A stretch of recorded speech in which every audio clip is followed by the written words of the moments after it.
নমস্কার। সত্যেন্দ্রনাথ দত্তের লেখা দেবতার ঠাঁই।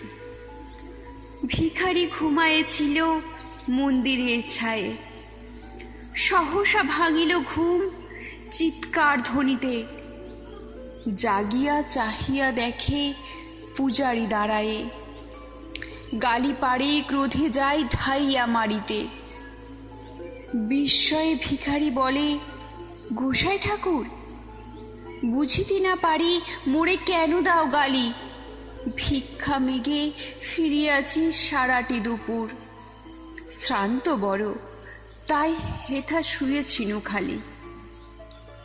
রুশিয়া পূজারি কহে, চুপ বেটা চোর, নীচ জাতি, জানো না এ দেবতার ঠাঁই? মন্দিরের অভিমুখে পা রাখিয়া তোর এটা হলো আরামের ঠাঁই? কি বালাই! সে বলে, পা লয়ে আমি কোথা বলো যাই?